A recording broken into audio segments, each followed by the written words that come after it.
In this video, I want to talk about the one factor and the one question you need to answer today to decide whether retirement is the right thing for you. Welcome to What Happens Next. Welcome to the What Happens Next channel, the channel dedicated to having nuanced conversations about retirement and navigating change when we're potentially in our 50s and 60s and thinking about what happens next in our lives.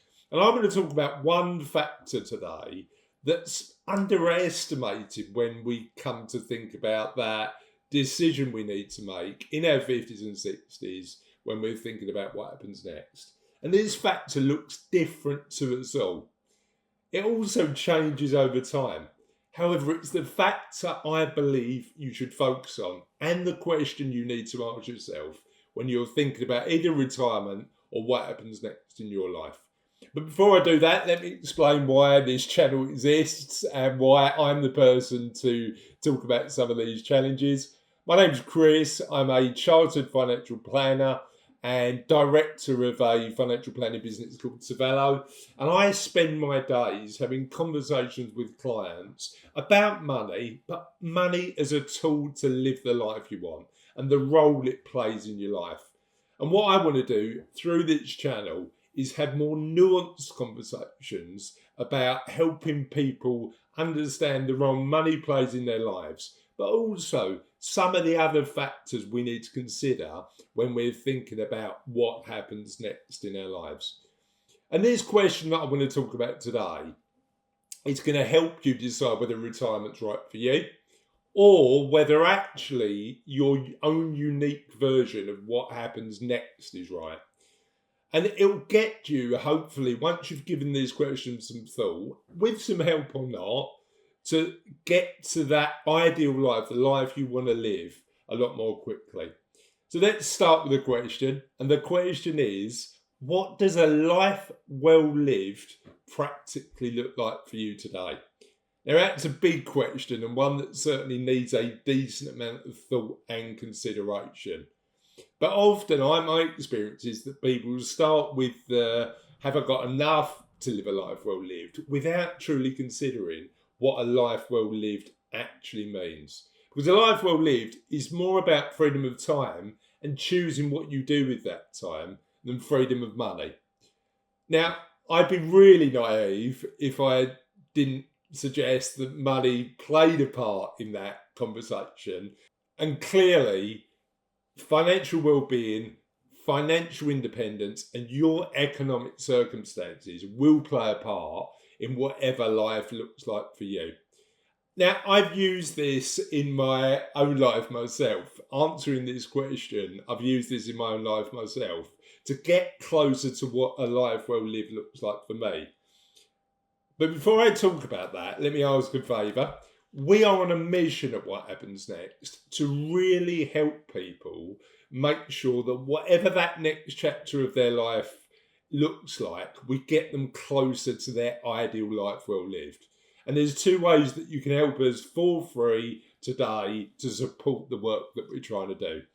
Number one is like this video. If you've found that question, what does a life well lived look like for you, really insightful, like the video and subscribe to the channel. Our mission is to make sure we produce videos, interview experts, and support you in a number of different ways, including writing the What Happens Next book that's going to be out in 2025. All of that sort of stuff we're doing to make sure we help you more. But what we want to do is help as many people as possible. So please share our work. Please like and subscribe. Please make sure that we can help as many people as possible. So let me talk to you about how I've used this technique to reassess my life. And I'm not in my What Happens Next moment at the minute. I'm really lucky to really enjoy the work I do. And I want to continue to do it for at least 15 years. Now, I know that not everybody's in that position. But this question allows you, regardless of where you are in life, to think about what that ideal life looks like. And I used it to reassess what was important to me. And what I did is realign my commitments to other areas of well-being in my life. So I was spending a lot of time at work. I decided that actually I wanted to focus and invest more time in my physical well-being, invest more time in my friends, because I realised how much happiness and well-being I got from really good friendships, but also give back and invest a bit more time in community. And I can say, since making this change, which has been reduce my time in the office to 4 days a week and use that extra fifth day that I'd normally be at work to spend time with friends in community or doing other things to improve my physical well-being, has made sure that I'm a lot happier and healthier. And that's the question I'd like you to answer today. What does a life well lived look like? Now, I appreciate that question can be really difficult to answer, particularly if you've got a blank page. So I want to talk about 3 practical tips to consider when thinking about what a life well lived looks like for you. And one of them is a framework that we use at What Happens Next to think about the areas of your life that you might want to improve. And we look at that as a wheel. Russ will be showing this wheel now on the screen, which looks at your life in a number of different areas. With purpose and values in the middle, are you getting up every morning doing something that means something to you and is aligned to what you believe about the world? Intellectual and occupational well-being, is your brain working? Have you got sufficient challenge intellectually to carry on doing what you're doing? Social well-being, do you spend enough time with the people you love and like? Community well-being, are you doing good in the world? Are you involved in clubs? Are you doing things that you feel is important to do?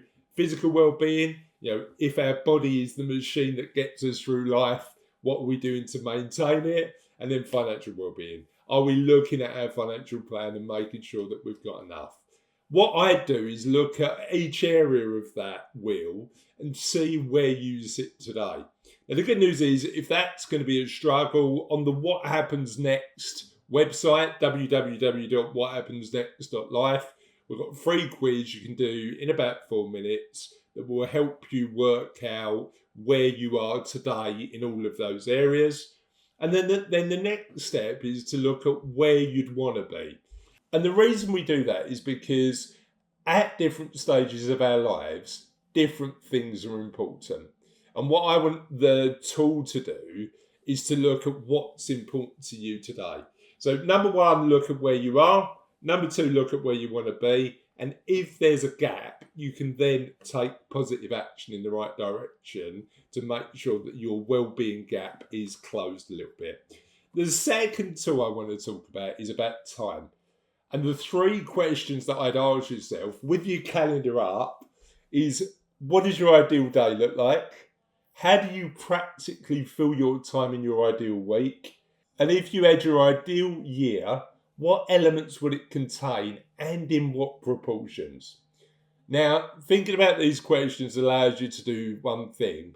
Make sure you're having more of those ideal days. Practically take the action to make sure you're having more of those ideal weeks. And schedule time in your diary now to make sure the things that you love to do are included as part of your year.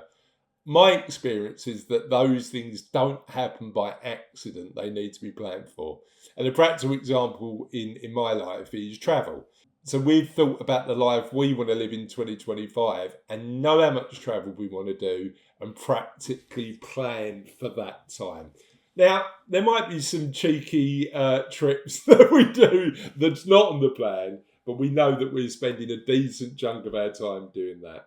However, it's also important to think about the financial provisions you've made and how that fits into the plan. And the reality is we need to think about the money and take it into account. There's no benefit in having a plan in place that doesn't account for the money you've got and whether it's going to be enough to live the life you want.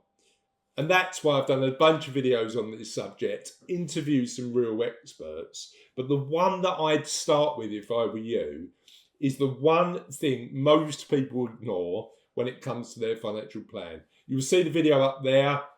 Click on the link now. Hopefully you'll enjoy it and get a lot from it.